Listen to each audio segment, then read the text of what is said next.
welcome to this month's, actually, I know it's officially March 1st, but we had to make a few changes because I had a child that had a choir concert last night. So we had to push it back a day. So technically this is for February. We will be having another one at the end of the month.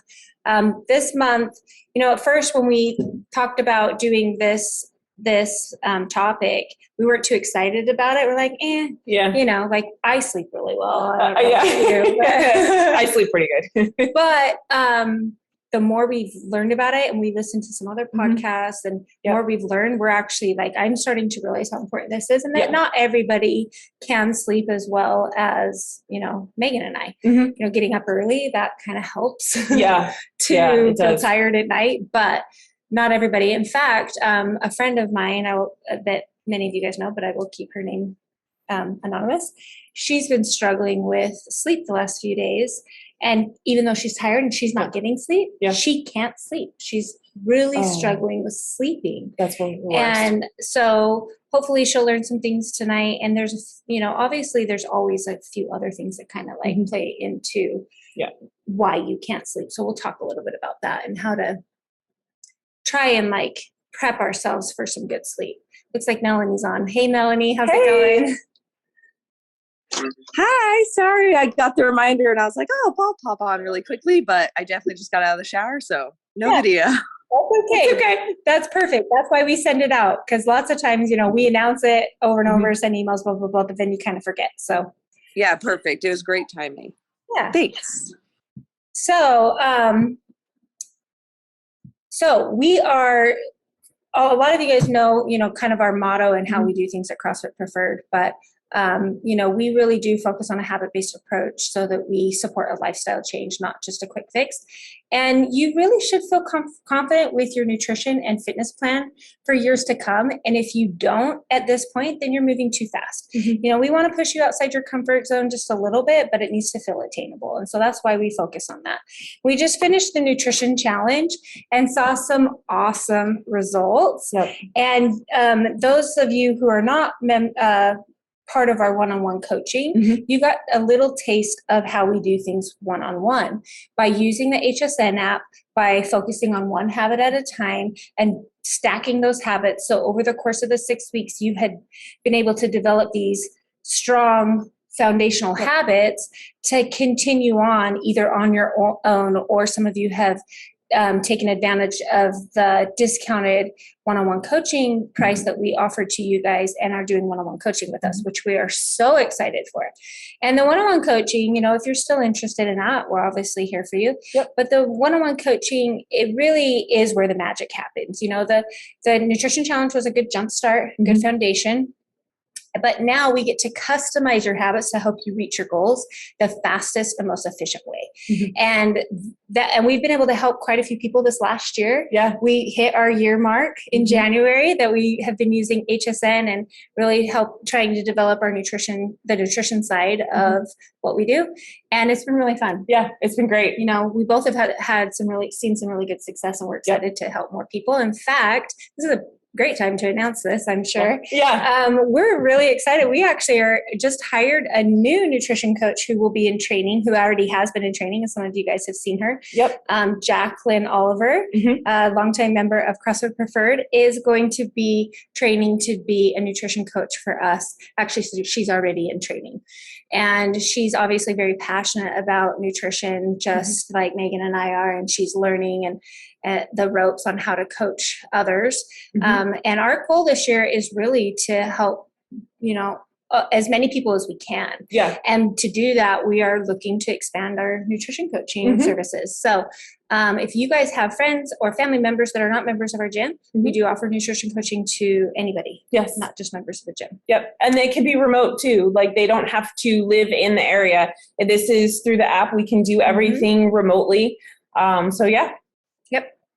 So one of the things that we do with our nutrition coaches is we focus on a holistic approach, including stress management, nutrition, and sleep. So that is why we're talking about this, because a lot of times when someone starts a new program, they think fitness and nutrition first, and they ignore one of the most important things, which is sleep. So we're going to talk about that tonight. So I'm going to ask you guys a question and type it in the chat, and then we'll talk about it later. I want you to tell me, on average, how many of you are getting less than 6 hours of sleep a night. So just type it in the chat if you are getting less than 6 hours of sleep a night. I got less than 6 hours last night and I'm dying. Yeah, that's not always planned. No. So everybody kind of has their sweet spot. Yep. And some people function really well on less than 4 to 6 hours of sleep, in that range. I do not. My magic number is 7. I like more than that, but if I can get at least 7, I'm fine. I can function. What about you? I'm actually very consistent at like 7 hours and 15 minutes, Monday through Friday. And then Saturdays and Sundays, I don't usually wake up to an alarm, so I'm usually closer to 8. Every once in a while on Sundays I have hit 9, and that's great. Oh yeah. Saturday nights into Sunday, I sleep as long as I possibly can. Yeah. Every once in a while I'll get 10 hours. Oh, that's nice. I know. Yeah. So I've heard that you can't actually bank your sleep. Oh yeah. So that's not actually a thing, but I try really hard on Saturday night. So Dusty said she gets 6 or more, but not good quality sleep. Okay, that's important too. We'll talk about that too. Yep. And Melanie, to answer your question, yes, it is the same price as if you're a member of our gym or not. It's the same price. Yep. One thing that we do like to encourage for those that aren't members of our gym, we do have a higher accountability program, which is $209 a month instead of $159 a month. And I like my clients that are not members of my gym, I like them to be on the higher accountability program because I don't see them in the gym. And so it's harder for me to have that connection. So the higher accountability program plan gets you 2 in-person meetings a month. Yeah. So for $50 more, you're getting more touches with your client in person. Yeah. But if they're virtual, the $159 a month for the first 3 months is sufficient. Unless they want to do like video calls. Yeah. That would work too. Okay. So we're going to close this chat for now and then go back to what we were talking about. So in today's nutrition talk, we're going to dive into why sleep's so important and why it's the missing puzzle piece into our health and wellness journey. So we'll give you guys some tips on getting good quality sleep and some of the benefits that come along with getting good sleep. Oh, Dellen's on. Hi, Dellen. Oh, hey. That's awesome. Okay. Okay, so why do we need good sleep? Well, I like to think of like a baby. Yeah. So babies, if they're tired, like what happens? They cry. They cry. And they make everybody else's lives miserable. Yeah. So like something that I think about like as a mom and wife and business owner and all the hats I wear, all the hats you wear. Yep. If we aren't operating at our best self, everybody else suffers. Oh, totally. And so just like a baby, when a baby's tired, everyone around them is suffering. Yeah. It's the same thing. My patience are so much lower if I don't have a lot of sleep. Yeah, for sure.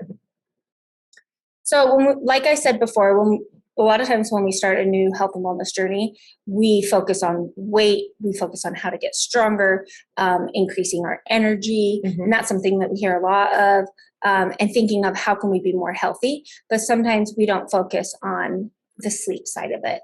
So sleep should be a big part of it because of a couple things.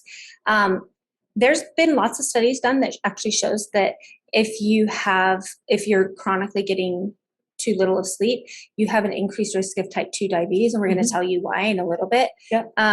Your cardiovascular disease is more prevalent, obesity, and depression. And when I heard that last one, depression is like something that's like running rampant, anxiety and depression, especially with teenagers. So I have 2 teenagers, and I just don't remember that being a thing when I was a kid. Same. And so sometimes I think about, well, why is it more prevalent now than it was, 30 years ago? And I think it's because, well, there's a lot of reasons, but I think one of the reasons is kids are getting less sleep because they're staying up later because they're not they're not being governed. Like they're like my kids, for example, they go to bed. My older two oftentimes go to bed after I do. Yeah. So I just have to trust that they're going to bed at the time that I tell them that they need to be going to bed. Yeah. But not only that, screen time is increased, and it's usually in their face before they go to bed. Yep. And so all of those things are leading to like this increased depression and anxiety in our teens. And it's hard because like they don't see it. Yes. Like if I bring that up, they're like, well, no, that's not why. Yeah. But I'm learning more and more about that. Yeah. And I've seen it firsthand, you know? Yeah. And so it's hard to explain unless you like look at the like medical reasons why. Oh yeah. Well, and also with us, when we were teenagers, I mean, for me, I was outside more because I didn't have a cell phone. Right. Like you're outside with your friends because you don't have cell phones to communicate. Right. So I was constantly on the move, on the go, doing something. And I mean, for me and my brother and I pretty much were consistently in bed by like 9:30, 10 o'clock growing up and as teenagers. And then like I hit my 20s and that was, I went to bed much later. That's but still, early. Like my 10-year-old thinks that's her bedtime. Yeah. See. And on the weekend, it's even worse. Yeah. Yeah. So like there's a slide coming up that's going to tell you how much sleep you should get based off of like your age. So I'll save what I was going to say till the next slide. So this is the reason why, this is the medical side of why sleep's so important. So actually, when you're sleeping, your blood sugar increases while you're asleep. And there's a time called the dawn effect between 4 a.m. and 8 a.m. I guess it'll be different depending on what time you go to bed, where your blood sugars are the highest. And what happens is like when our blood sugar is high, our body produces insulin to lower our blood sugar. But when we don't get enough sleep, that gets all messed up.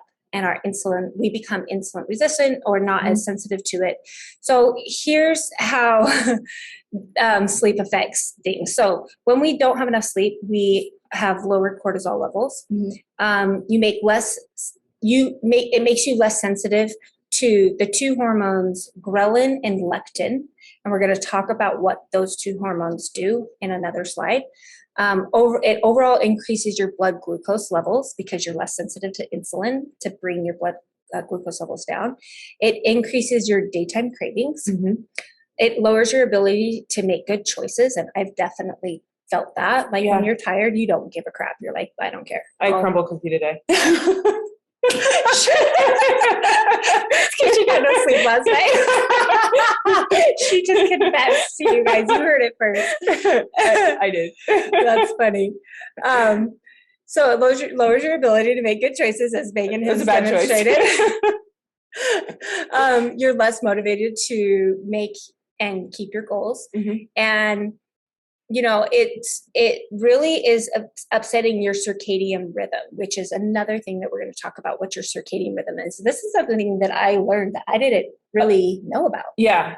Yeah. I just learned more about, I knew kind of, but then listening to the podcast today, I learned more about it. Yeah. So my friend has a podcast called Make It Simple, and it is awesome. So if you guys and they're pretty short, they're like 30 minutes. Yep. And they're all nutrition based.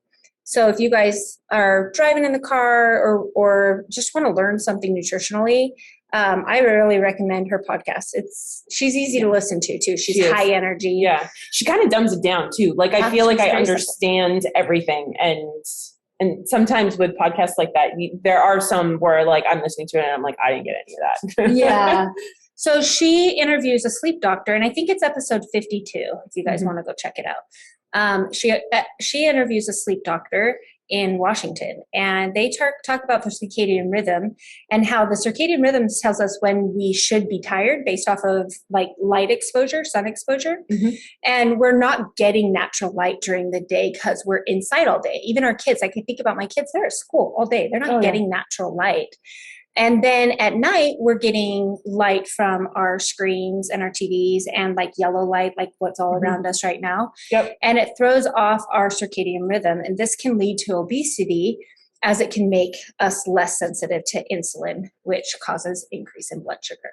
So you're kind of seeing that pattern that when our circadian rhythm is thrown off, when we're not getting enough sleep, our blood sugar level. We are insulin resistant, Mhm. which keeps our blood sugar levels high, which makes our hormones get thrown off. Yep. And you're putting in all this work, you're eating good, you're exercising, Mhm. but nothing's changing, and it all can be fixed by getting enough sleep. Yeah. Yep. It's really interesting. One thing that I learned on the podcast that I didn't realize is, so I ordered blue light glasses to yes. for reading, because my books are usually on my phone. So I ordered blue light glasses because I read before I go to sleep. And in the podcast, she was saying, she's like, those blue light glasses that are like just look like regular glasses, she's like, it doesn't really work. She goes, if you get a real blue light glasses, they're super dark. They're like a red tint. Yeah. And I had no clue. Yeah. And she said that if you have them on and you can't tell a difference in like the way things look, they're not strong enough. Yeah. So that was really interesting. Yep. Okay. So people who sleep less than 6 hours per night are at a 20% higher risk for heart attacks. And that is insane. And like sometimes we don't think about that as being young, but like over time, like we want to think about that.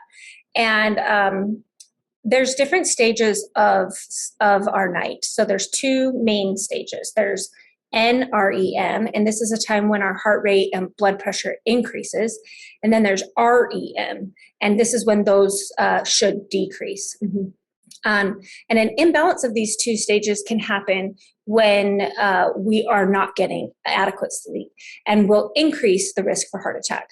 So a lack of sleep, or for those experiencing sleep disruption, so like if you're getting up a lot in the night or if you're restless, then you may also be at an increased risk for hypertension and stroke, arrhythmias, and coronary heart disease.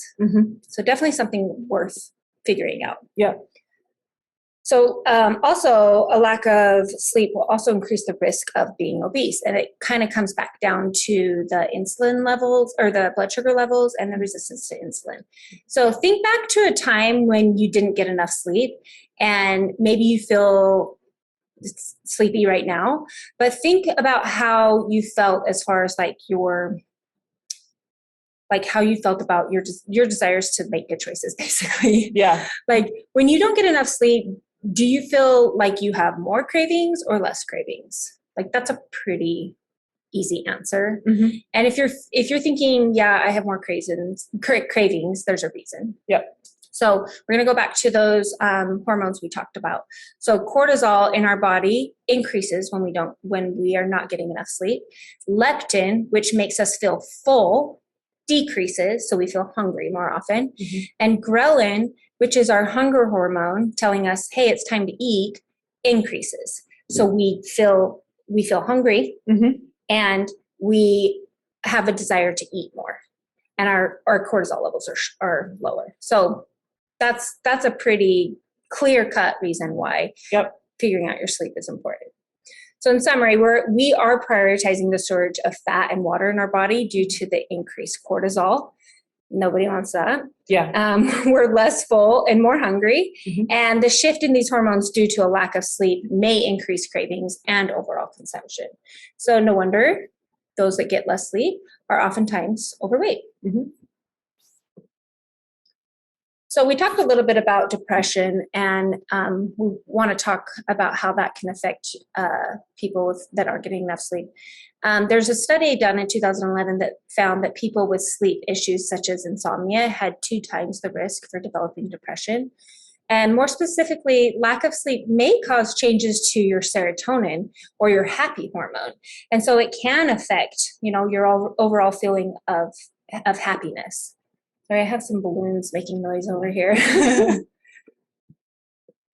Okay, so now that we talked about why sleep is so important, we want to give you guys some suggestions on how to get better sleep. All right, so how much sleep should we get? A very small percentage of people can actually function on less than 8 hours. That's what we grew up thinking. We always needed at least 8 hours, right? Yep. So children actually need 9 hours of sleep at least 9 hours of sleep a night. And this is something I am 100% using with my daughter that's 10 because she thinks she can stay up till all hours of the night. Yeah. And she actually gets up the earliest. She has to be at school because she does some extracurricular activities. She has to be at school at 7:15 a couple days a week and at 7 one day a week. And so she has to be up by 6. And there's a lot of times that she's not in bed before 9. Yeah. That's hard. And she's cranky. Yeah. She's my cranky one. Yeah. So 9+ hours of sleep for your kids. For your teenagers should get between 8 and 10 hours. And adults, we need 7 hours of sleep at least. So if your husband's telling you, you never stay up late with me and hang out with me, you can say, well, Tirsa said that I need at least 7 hours of sleep. I'm going to use that. I get the guilt trip. I used to give Chris the biggest guilt trips because before we started CrossFitting, he was really into Ironmans and triathlons. Oh, yeah.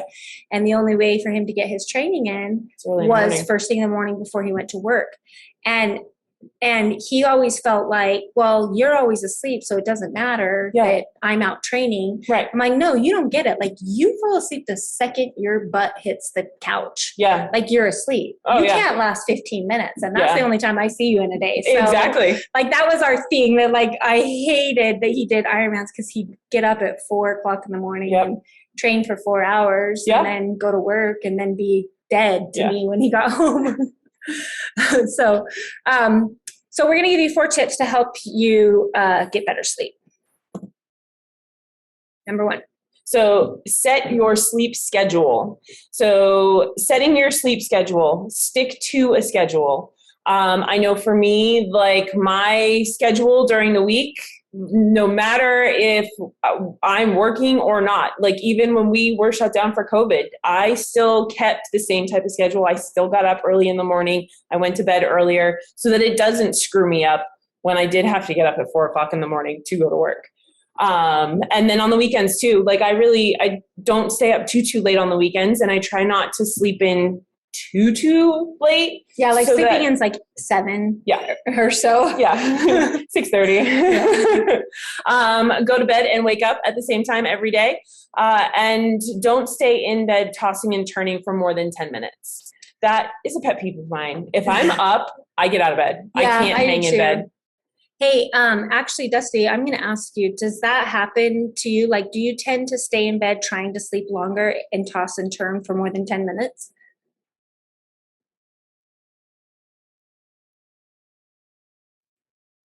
Sorry, it was just easier to do it this way.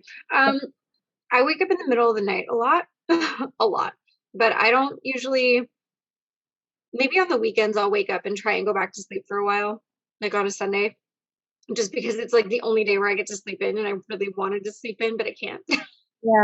The podcast that we were listening to today, one of the things that they talked about, because they started talking about sleep apnea, and one of the things that they said that I had no clue about was if you're someone who gets up a lot in the middle of the night to pee or, just wakes up, that is a sign of sleep apnea. Mm-hmm.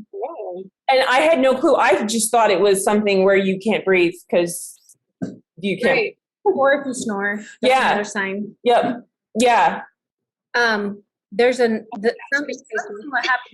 what happens to me is I'll wake up to pee, and then if I have a lot on my mind, my mind just starts going and I can't shut it off. And so one thing that I've done in the past, and I try and do it like really quietly so it doesn't wake up Chris, I'll just hurry and I'll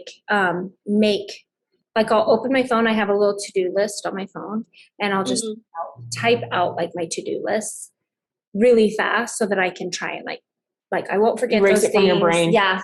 Yeah. And then there's an app called Calm. That's a good one. Really, that's another thing that I've used before. Chris uses it. If I really can't shut my brain off, I'll use Calm. And actually, sometimes I'll put one AirPod in and I'll put an audiobook on. Like real quiet. Yeah. Real quiet. And something that I'm not too interested in, or podcast, whatever. And I can zone out and go back to sleep that way. I used to listen to music. I should probably do that again. Yeah. It's been a while. Have like a place on your phone that's like soothing. Yeah. Yeah. Good. Yeah. That's it. Yeah. Tip 2, practicing a digital detox each night. So anything blue light, your TV, phones, iPads, computers, decreasing your body's natural production they decrease your body's natural production of melatonin.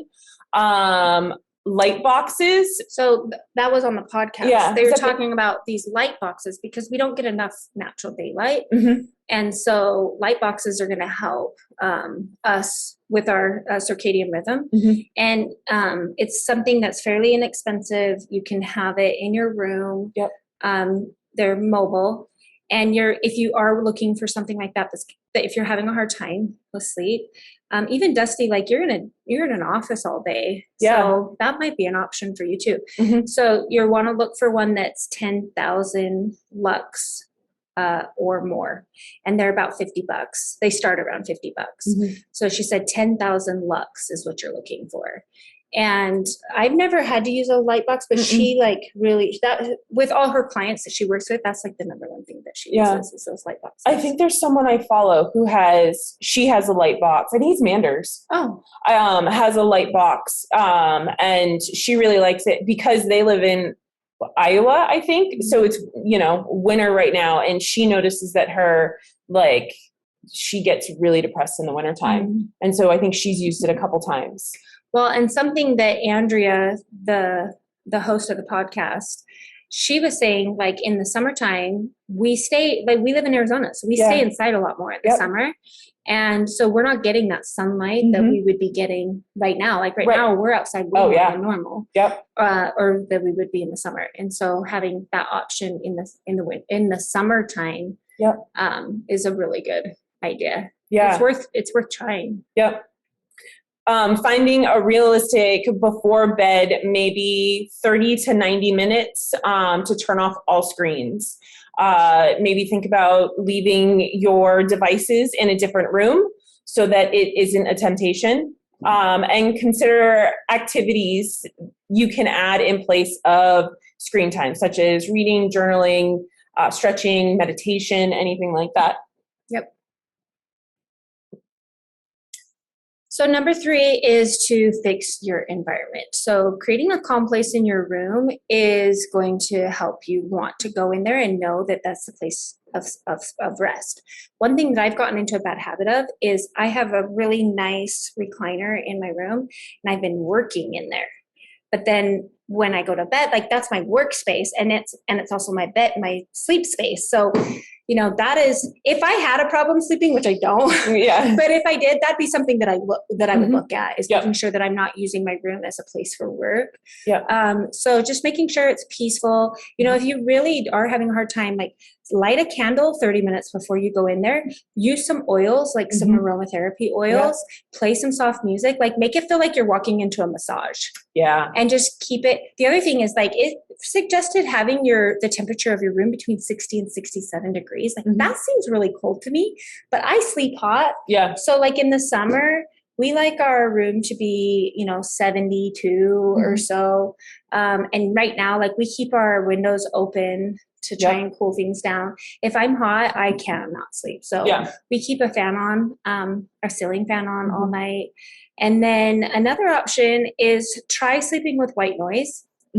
I use a little fan on the floor, but there's a white noise app that I've used as well, like when I travel and stuff.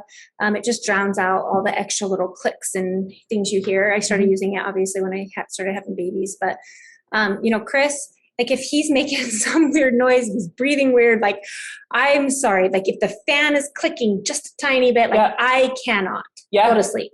So the white noise machine actually helps me a lot. Yeah, that's awesome. Yeah. And then lastly, limit activities outside of sleep that take place in your sleep space, like we said, and what kind of activities you're doing before you go to bed. I used to play volleyball on Thursday nights with some friends, and I'd get home at like 10:30 and I would not go to sleep till like 1:30. Yeah. I couldn't. And even like of the few times that I've worked out at the gym late, I can't fall asleep. Yeah. I have a very hard time because I'm all wound up. Like if that was your normal routine, you might be fine. Right. Yeah. But I did a Spartan class once at night, and it took me forever to fall asleep. So Melanie said, I always listen to a random station of deep sleep sounds. Oh, I like that. Very low and slow spa music. Dusty, you got some stuff to try tonight, girl. I know. Definitely. Awesome. And then the last one is to optimize your nutrition. So when we discuss how lack of sleep will shift your hormones and affect your food performance, preferences and metabolism, it goes both ways, meaning the food you eat can affect how well you sleep also. You can do like a blood glucose monitor, and when you eat higher carbs, your blood glucose stays higher longer. And then when you eat things that are like sugary, it can actually stay elevated all night long, which is going to affect your overall sleep.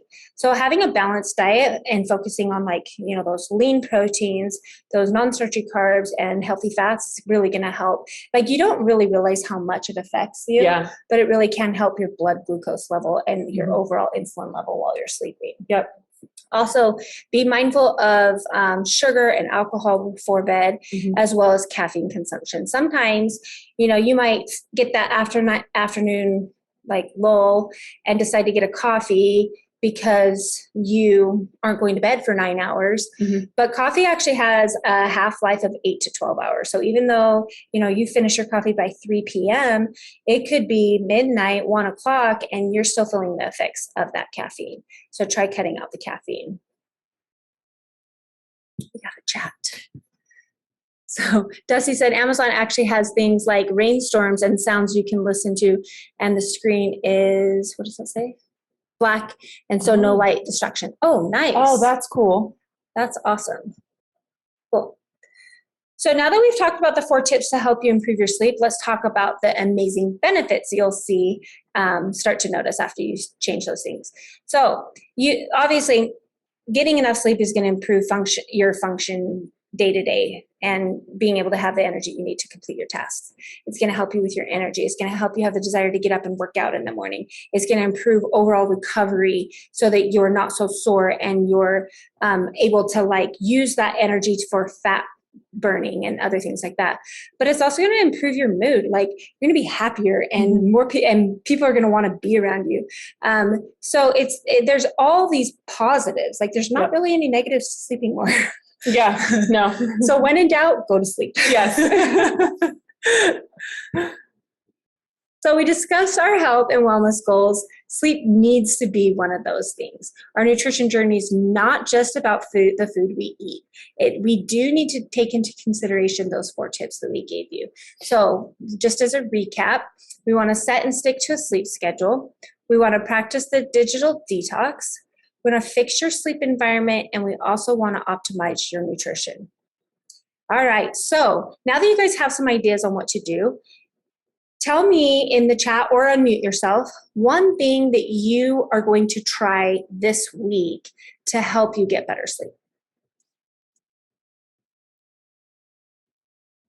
You can unmute yourself if that's easier. I'm so slow at typing. Definitely going to try making my room more inviting for sleep. I think I'm going to do that. I think Chris would not hate that. Oh, yeah. Right? Awesome. I'll definitely, if I can't go back to sleep, get out of bed. Yeah. What do you do if you can't go back to sleep in the middle of the night though? Like, do you get out of bed or? I wouldn't. What I do is I try not to toss and turn. So I lay on my back, very still, like with my arms like this. Yeah. Like very, very still. And then I try those things that we talked about, like listening to something real quietly. Sometimes I count. If there's a lot of things on my mind, I'll write them down real quick. Things like that. But if I'm tossing and turning a lot, then I'm stressed that I'm going to wake Chris up. Yeah. So I try and just lay very still, take big, deep breaths. And one other thing that they talked about on that podcast that I really liked is a lot of times you'll have anxiety going to bed because you're worried about waking up in the night and not being able to fall back asleep or not getting good sleep. So when it's daytime, have a plan in place for if that happens so that you have less anxiety going to bed. For example, it's daytime and you're like, okay, if I can't sleep tonight, I'm going to try X, Y, and Z. That way you already have the plan. Yep. You're not anxious about it. And that could help. as Yeah. well. All right, Melanie, you want to unmute yourself and tell us one thing you want to try this week? Yes. To get better sleep, right? That was the question. Yeah, what's one thing you're going to do to help you get better sleep this week? Well, first I want to say last night I really struggled getting to sleep. I was up for like 5 hours straight and I never went on my phone. I tried to listen to music. The sleep timer ran out and I was still awake. And so what you just shared to yourself, did I say that right? I really want to check. Okay. What you just did, I did the same thing and I counted sheep 400 times and I could not sleep and it was just horrible. So tonight I'm having sleepy tea before I go, but like right now, before we even eat dinner. And then I'm really going to try and like not watch TikTok before I go to bed. Yeah. Yeah, that's a good idea. I have this little tiny baggie in one of my drawers that says melatonin on it. And Yeah. I try not to take anything, but if I have to, I will do that. Or I'll actually sometimes do a Tylenol PM. Mhm. And usually one will be enough. Yeah. Like the one mistake I made is one time I took a full melatonin and I was dragging at the gym the next day. And I didn't understand why. Then I talked to my friend who's a PA and she's like, oh yeah, I probably would have started with half. I'm like, okay, good to know. Yeah. Oh, I tried this stuff that Amy takes. It's called Beam. It's really big within like the CrossFit community, but it's CBD, melatonin, and then a specific kind of mushroom. And Amy gave me some to try, and I slept so good. I sleep really good, but I slept really good. That's awesome. so good. And Beam. And it was it's supposed to it can kind of make your dreams a little crazy because of the mushrooms that are in it. But it was a really good sleep. It was amazing. Awesome. Yeah, I really liked it. And then waking up in the morning, I didn't feel sluggish or anything like that. Like I woke up and I felt good for the rest of the day. So yeah. That's awesome. Yeah. Another thing you can try, I used to do this years ago and it just popped in my head, drinking casein protein before you go to bed. Yes. So casein protein is just a slower digesting protein and it can help you sleep. It makes really good hot chocolate.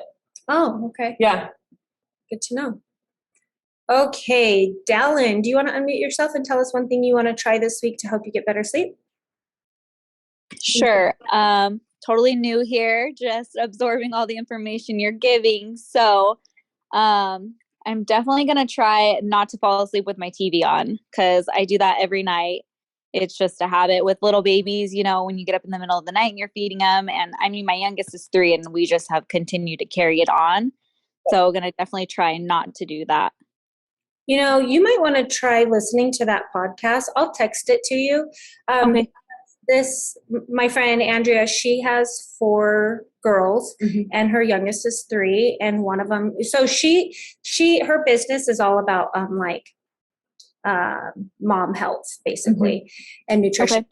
And anyways, she asks the doctor specific questions about helping little ones sleep through the night too. So Okay. It might be a good one to listen to. It's like 45 minutes long, so it's not too long. So I'll text it to you. Yeah, sounds good. Thank you. Awesome. Chris, are you still on? Do you want to unmute yourself and tell us one thing you're going to try this week to help you get better sleep? He might not be on. Did he take Millie? I'm a loyal listener. I'm always listening.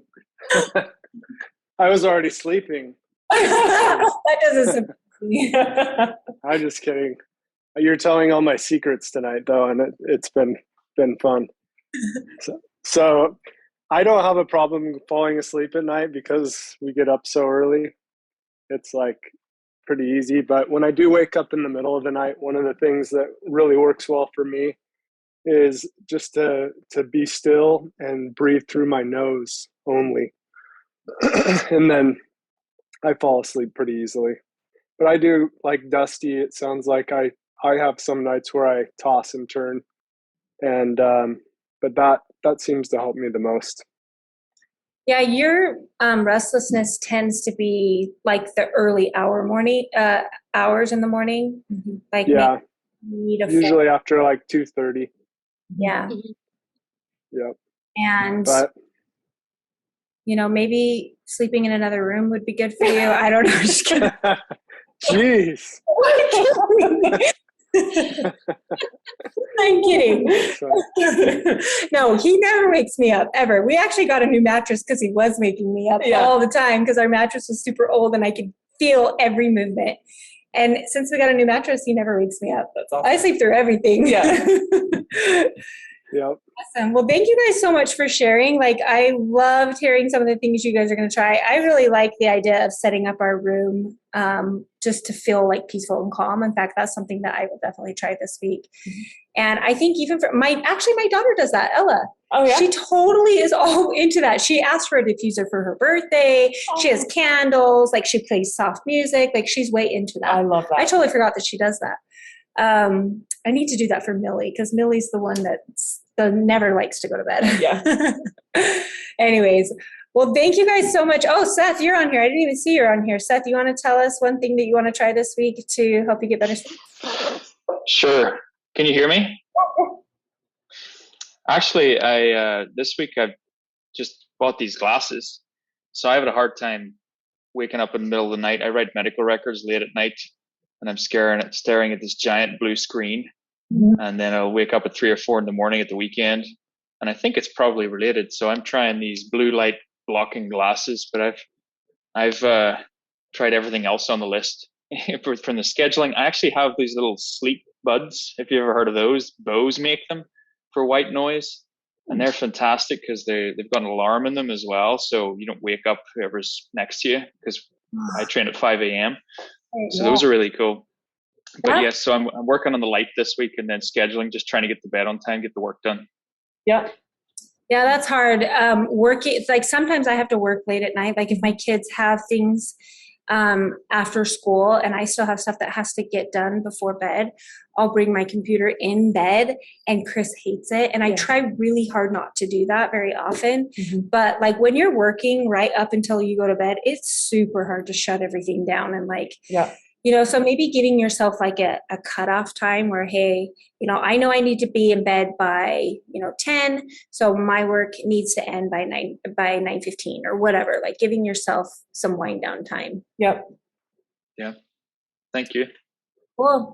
Well, awesome. Thank you guys so much for joining and giving us some tips on what you're going to try this week. And this was actually a really fun podcast. It's not a podcast. It was really fun. And hopefully you guys learned a few things. We're excited to hear what you tried this week and if it helped. So thanks for joining in, and we'll see you all at the gym most likely. Bye. Bye.